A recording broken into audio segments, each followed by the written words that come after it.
Luiz Garavito, um nome sinônimo de maldade, assombra a história criminal. Conhecido como La Bestia, ele aterrorizou a Colômbia, atacando rapazes jovens com brutalidade. Garavito confessou os assassinatos de 140 crianças. No entanto, o verdadeiro número de vítimas poderá nunca ser conhecido. Algumas estimativas sugerem que poderá ultrapassar as 300. Este ensaio mergulha na vida e nos crimes de um dos assassinos em série mais prolíficos do mundo. O reinado de terror de Garavito deixou uma marca indelével na psique da nação. As suas vítimas, na sua maioria rapazes jovens, eram provenientes de meios desfavorecidos. Garavito aproximava-se das suas vítimas, oferecendo-lhes dinheiro ou presentes. Ganhava a sua confiança e atraía-as para locais isolados. A dimensão dos crimes de Garavito chocou o mundo. O seu caso trouxe à luz a face obscura da sociedade colombiana. A investigação dos seus crimes foi longa e árdua. A descoberta de valas comuns causou ondas de choque em toda a nação. Para entender o monstro, temos de mergulhar na formação de Luiz Garavito. Nascido em 1957 em Gênova, Colômbia, a sua infância foi uma teia sombria, tecida com abuso, negligência e instabilidade. Garavito era o mais velho de 7 irmãos, criado num ambiente onde a pobreza e a violência eram a norma.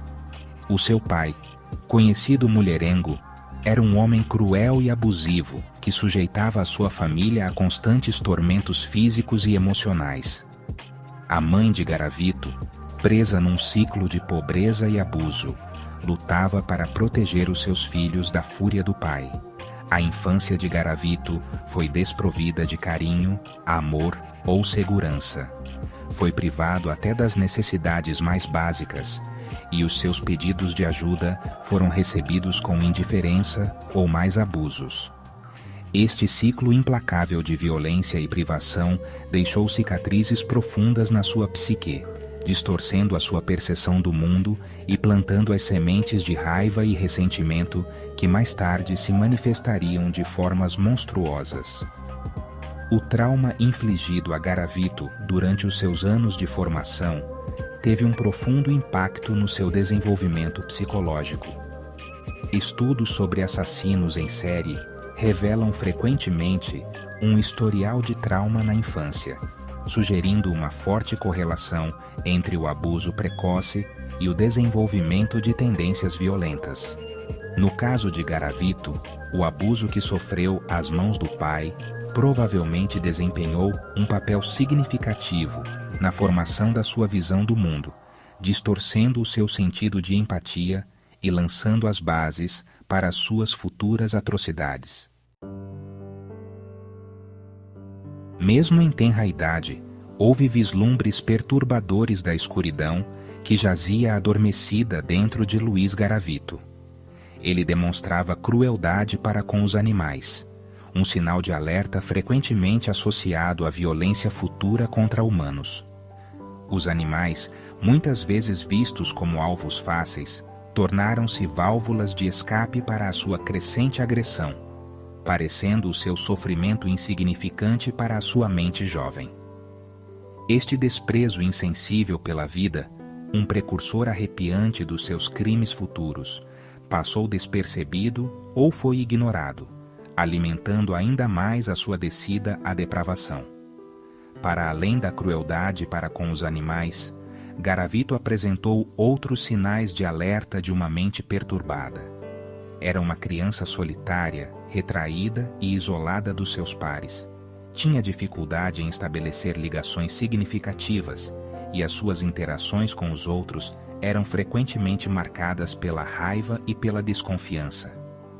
Este isolamento social, aliado às suas tendências violentas, criou um coquetel perigoso, permitindo que as suas fantasias sombrias se agravassem e crescessem sem controlo. A infância problemática e os problemas comportamentais precoces de Garavito pintam um quadro sombrio de um futuro predador em formação. No entanto, é importante notar que, embora o trauma na infância possa contribuir para o desenvolvimento de comportamentos violentos, não predestina alguém a tornar-se um assassino em série. Muitos indivíduos que vivenciam traumas semelhantes levam vidas produtivas e dentro da lei. A complexa interação de predisposições genéticas, fatores ambientais e escolhas pessoais acaba por moldar o caminho de um indivíduo. O reinado de terror de Luiz Garavito começou no início dos anos 90, lançando uma longa sombra sobre a Colômbia. Ele atacava rapazes jovens, muitas vezes crianças de rua ou de famílias pobres. Garavito usava vários estratagemas para atrair as suas vítimas, fazendo-se passar por vendedor ambulante, monge ou trabalhador de uma instituição de caridade.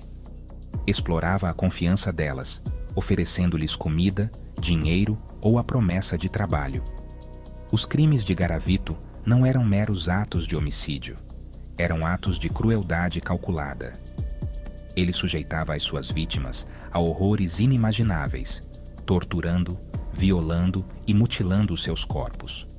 O nível de brutalidade que demonstrou foi chocante, até para investigadores experientes. Os seus crimes deixaram uma marca indelével nas famílias das vítimas. As autoridades colombianas foram inicialmente lentas a reagir aos desaparecimentos de rapazes jovens. No entanto, à medida que o número de vítimas aumentava, a nação foi tomada pelo medo e pela indignação. A busca por El Monstro tornou-se uma obsessão nacional, com os pais a viver com o terror de que os seus filhos se tornassem as suas próximas vítimas. À medida que Garavito continuava o seu reinado de terror, o rasto de lágrimas e horror tornava-se mais longo. Famílias ficaram destruídas, comunidades viviam com medo e as autoridades lutavam para juntar as peças do puzzle. Cada cena de crime pintava um quadro sombrio de crueldade inimaginável, deixando uma marca indelével nos corações de muitos. Apesar das crescentes evidências, a justiça parecia evasiva. Ineficiências burocráticas e a falta de recursos dificultaram a investigação.